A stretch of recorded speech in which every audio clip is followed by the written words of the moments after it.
સુરતની સચિન પોલીસે લોખંડની પ્લેટ અને બોલ્ટ ચોરી કરનાર 4 ઇસમોને ઝડપી પાડ્યા છે. બુલેટ ટ્રેનના પ્રોજેક્ટ ટ્રેક લિંક ફિટ કરવામાં ઉપયોગમાં લેવાતી વસ્તુઓની આરોપીઓ ચોરી કરતા હતા. સુરતના સચિન પોલીસે લોખંડની પ્લેટ અને બોલ્ટ ચોરી કરનાર 4 ઇસમોને ઝડપી પાડ્યા છે. આરોપીઓ બુલેટ ટ્રેનના પ્રોજેક્ટ ટ્રેક લિંક ફિટ કરવામાં ઉપયોગમાં લેવાતી વસ્તુઓની ચોરી કરતા હતા. MS લોખંડના તથા કોપર કોટિંગના સળિયાની ચોરી કરતા હતા. આરોપીઓએ અત્યાર સુધીમાં 1142 સળિયાની ચોરી કરી હતી.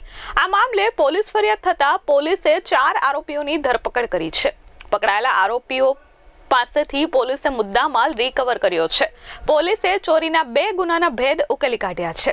પોલીસે સાહિદ ઉર્ફે આઠુ સાજિદ પઠાણ, મોહમ્મદ શહેજાદ ઉર્ફે હેન્સમ સાજેદ અબ્દુલ પઠાણ, સાહિલ સાજિદ પઠાણ, સઈદ મહેમૂદ શાહ અને મોહમ્મદ હનીફ નિઝામુદ્દીન સૈયદની ધરપકડ કરી છે.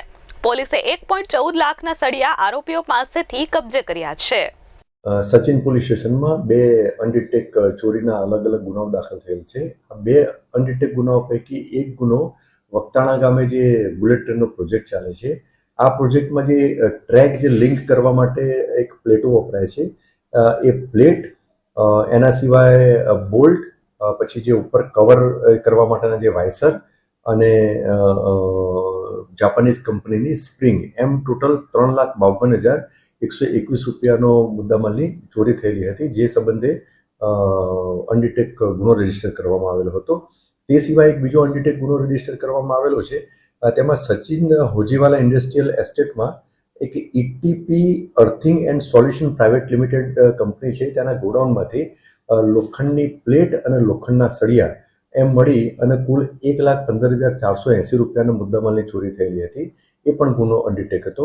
આ બંને ગુના અનડિટેક હોવાથી એને ડિટેક્ટ કરવા માટે અને આરોપીઓને શોધી અને મુદ્દામાલ રિકવર કરવા માટેની દિશામાં સ્થાનિક પોલીસ સ્ટેશનની અલગ અલગ ટીમ અલગ અલગ દિશામાં કામગીરી કરી રહેલી હતી, તપાસ કરી રહેલી હતી.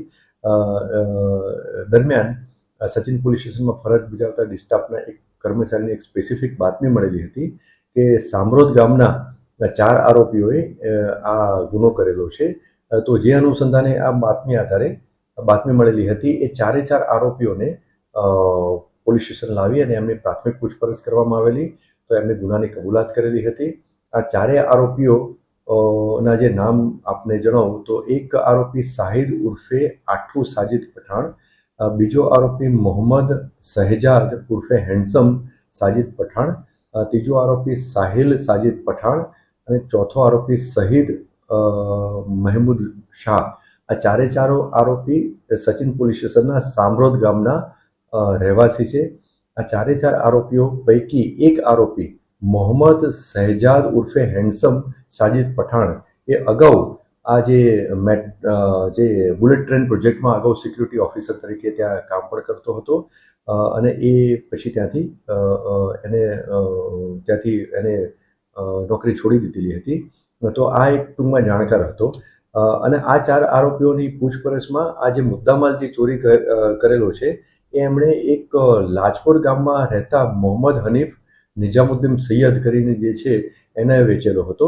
એટલે આ 5મા આરોપીનું પણ એક રિસીવર તરીકેની ભૂમિકા જણાઈ આવતા એની પણ તપાસ કરી અને એ મળી આવતા એની પણ પૂછપરછ કરી અને એની ગુનાહિત સંડોવણી જણાઈ આવતા આ 5મા આરોપીને પણ ધરપકડ કરવામાં આવેલી છે. આમ આ 5 આરોપીઓની ગુનાના કામે ધરપકડ કરવામાં આવેલી છે અને જે ચોરીમાં ગયેલ મુદ્દામાલ પૈકી 1,15,480 રૂપિયાનો મુદ્દામાલ રિકવર કરવામાં આવેલો છે અને અન્ય મુદ્દામાલ રિકવર કરવાની દિશામાં પણ તપાસ હાલમાં ચાલુ છે. આ 5 આરોપીઓની આજ દિન સુધીની તપાસ દરમિયાન કોઈ ગુનાહિત ઇતિહાસ જણાઈ આવેલો નથી. તેમ છતાં એ દિશામાં પણ હાલમાં તપાસ ચાલુ છે. Bureau report S24 news, Surat.